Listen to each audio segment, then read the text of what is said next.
Hello dear friends, तो मैं हूं आरती संस्कृति यूट्यूब चैनल में आप सभी का स्वागत है। मैं हाजिर हूं एक नए विषय को लेकर के।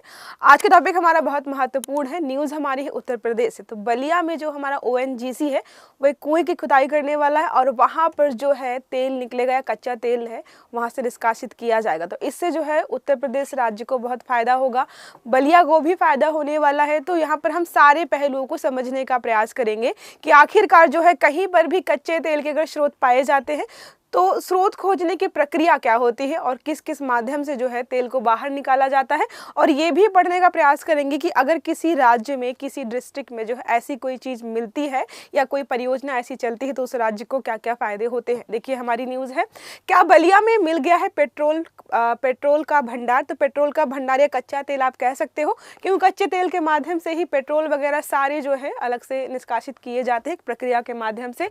ONGC जो है यहाँ पर कुआं खोदेंगे। तो आपको पता होगा कि कुएं के माध्यम से ही जो है तेल वगैरह हो गए, जो भी चीज़ें होती हैं 1 बाय 1 जो है निकाली जाती हैं। फिर जो है हमारी जो भी कंपनीज होती हैं उनको अलग अलग प्रोसेस के माध्यम से अलग करती हैं। ठीक है, अब हम बात करें अगर चर्चा के मुख्य बिंदुओं की कि क्या है, तो ONGC यूपी के बलिया जिले में गंगा नदी के पास हाइड्रोकार्बन ड्रिलिंग, तो जो भी बलिया से है उनके लिए गुड न्यूज़ होने वाली है, क्योंकि अभी 2 हफ्ते ऐसा बोला जा रहा है कि लगभग 2 हफ्ते बाद फरवरी से ड्रिलिंग वगैरह होना शुरू हो जाएगी। तो हाइड्रोकार्बन ड्रिलिंग क्या होती है ये भी हम समझेंगे। इसी के माध्यम से जो है तेल को बाहर निकाला जाएगा। दूसरे सप्ताह से शुरू करेगा। अगर यह प्रयास सफल होता है तो इससे राज्य के ईंधन संसाधनों और राजस्व में वृद्धि होगी। ड्रिलिंग के लिए 85 करोड़ रुपए की लागत। देखो अब वहाँ पे ड्रिलिंग अगर होगी तो अगर तेल निकलेगा या जो है पेट्रोलियम निकलेगा तो जाहिर सी बात है राज्य को जो है अन्य राज्यों से या बाहर से इंपोर्ट नहीं करना पड़ेगा। साथ में अगर अच्छी खासी मात्रा में तो आप अन्य जगहों पर जो है उसको एक्सपोर्ट भी कर पाएंगे, जिससे क्या होगा कि इनका राजस्व बढ़ जाएगा और थोड़े से खर्चे भी कम हो जाएंगे। साथ में रोजगार वगैरह भी यहाँ पर जो है लोगों को मिलेगा, क्योंकि जब ऐसी प्रक्रियाएं किसी भी क्षेत्र में होती है तो बहुत बड़ी मात्रा में रोजगार जनरेट होता है। तो सारे जो भी चीज़ होने वाली है फिलहाल राज्य के लिए बहुत ज़्यादा फायदेमंद है और साथ में बलिया के लिए भी फायदेमंद है। तो जो लोग भी बलिया से बिलोंग करते हैं उनके लिए तो ये गुड न्यूज़ होने वाली है। अब बात करें अगर हाइड्रोकार्बन ड्रिलिंग की कि हाइड्रोकार्बन ड्रिलिंग क्या है, जिसके माध्यम से जो है पेट्रोलियम उत्पाद जो है यहाँ से निकाले जाने वाले। देखिए क्या लिखा है, उत्तर प्रदेश में ये पहली बार होने वाला है जहाँ पर जो है ये चीज़ें होंगी। हाइड्रोकार्बन ड्रिलिंग की जाएगी कहाँ पर, देखो गंगा नदी के पास है। ये आपको जो है नदी का जो है एरिया है जो नियर बाई वो भी याद रखना है। अगर यह प्रयास सफल रहा तो यह राज्य को नए ऊर्जा संसाधन प्रदान करेगा।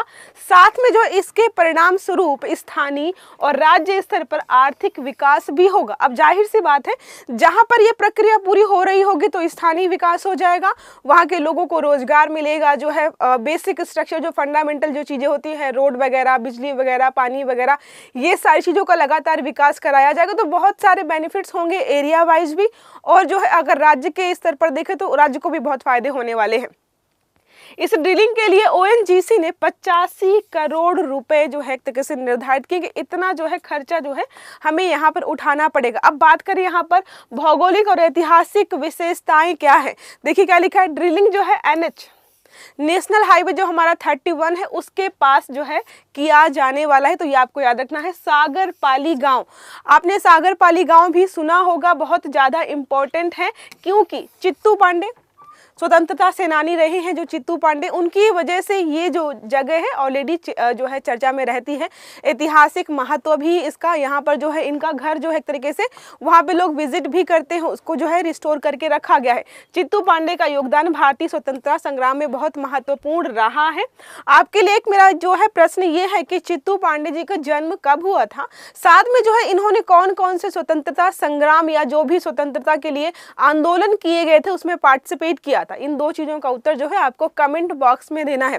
मैं प्रश्न इसलिए पूछती हूँ ताकि आपको थोड़ा सा सतर्क रहे कि हाँ मैम ने पूछा है, चलो गूगल कर लेते हैं। कुछ नई इन्फॉर्मेशन जो है आपको करंट अफेयर्स के माध्यम से भी मिल सकती है। तो ये बलिया का मैप है। आई होप जो है जो लोग भी बलिया से होंगे उनको ये एरिया पता होगा। आसपास का सारा एरिया मैंने दिखा दिया है ताकि आइडिया रहे अगर बाई चांस यूपी में आपको पता है उत्तर प्रदेश पीसीएस का जो है कैलेंडर जारी हो गया है। प्रीलिम्स का आपका पेपर 25 का जो है अक्टूबर में होने वाला है। तो आई होप जो है प्रिपरेशन आप स्टार्ट कर देंगे अच्छे से। अब यहाँ पर बात करें पर्यावरणीय मंजूरी और सरकारी समर्थन। अब कहीं पर भी ऐसे तो कुआं खोद नहीं देंगे आप, आपको पर्यावरणीय मंजूरी चाहिए कि भाई यहाँ पर अगर हम जो है ड्रिलिंग करेंगे तो क्या कोई पर्यावरणीय नुकसान तो नहीं होगा, भूकंप तो नहीं आ जाएगा।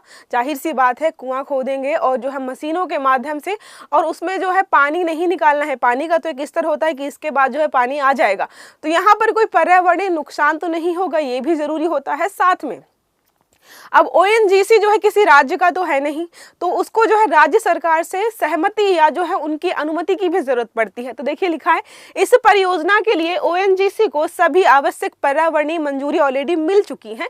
पेट्रोलियम और प्राकृतिक गैस मंत्रालय ने गंगा पंजाब बेसिन में राष्ट्रीय भूकंपीय कार्यक्रम, जिसको हम शॉर्ट में एनएसपी बोलते हैं, तहत सर्वेक्षण किया है, जिसके बाद hydrocarbon exploration and licensing policy, जिसको हम शॉर्ट में हेल्प बोलते हैं, के तहत इस क्षेत्र को आवंटित किया गया है।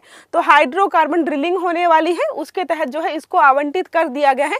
अब 2 हफ्ते के अंदर जो है फरवरी में ये ड्रिलिंग जो है स्टार्ट हो जाएगी। अब यहाँ पे मैंने आपको बताया था आर्थिक और सामाजिक लाभ क्या होंगे। तो आर्थिक लाभ क्या होंगे, राज्य का रेवेन्यू बढ़ेगा, वहाँ पे लोगों को रोजगार मिलेगा।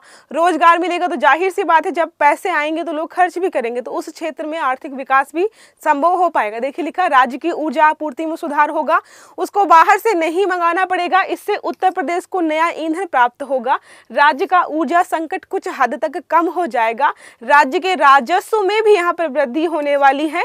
तो अर्थव्यवस्था के लिए बहुत बड़ी उपलब्धि है।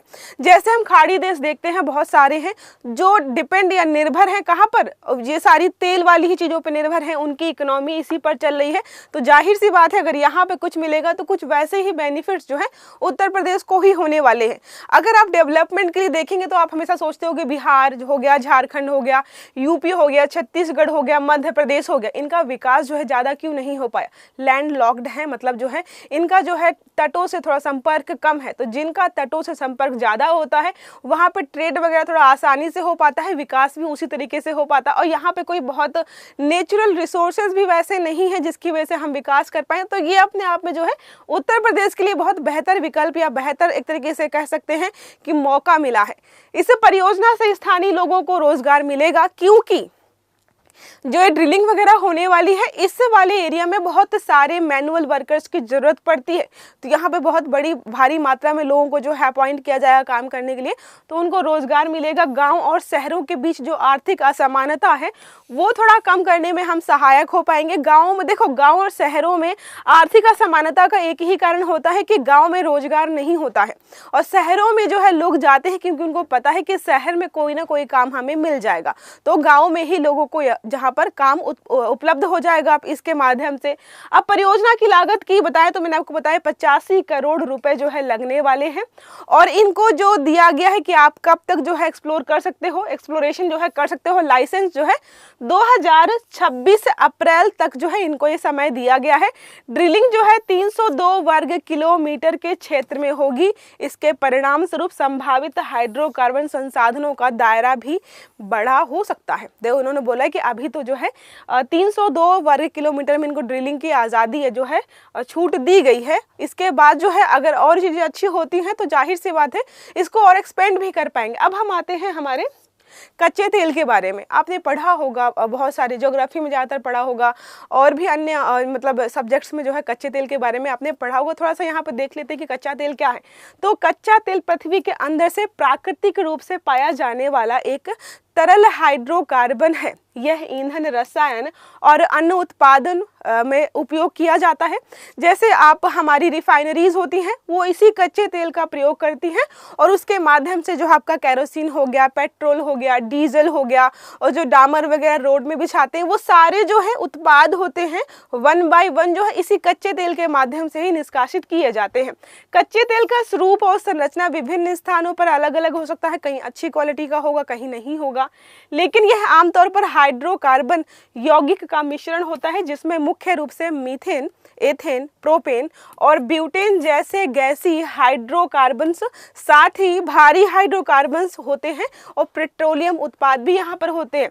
तो यहाँ पर है कि इतने सारे जो है चीज़ें मिलाकर के जो है इसको हम जो है कच्चा तेल बोलते हैं। इसमें सारे होते हैं मुख्य रूप से, ठीक है, और इन सबको क्या बोलते हैं हम? हाइड्रोकार्बन यौगिक बोलते हैं, जिसमें शामिल है मीथेन, एथेन और प्रोपेन और ब्यूटेन। ठीक है, यहाँ तक समझ में आ गया। अब हम बात करें यहाँ पर भारत में कच्चा तेल। तो हमारी अर्थव्यवस्था जो है तेल पर आधारित नहीं है, ये हम सबको पता है। हमारी अर्थव्यवस्था आधारित है कृषि पर, तो कुछ मात्रा में कहीं तो तेल वगैरह है ही। देखिए, प्रमुख उत्पादन क्षेत्र अगर बात करें भारत में, मुंबई हाई, राजस्थान और असम और गुजरात, ये एरिया है को यहाँ पर जो है मिल जाएगा।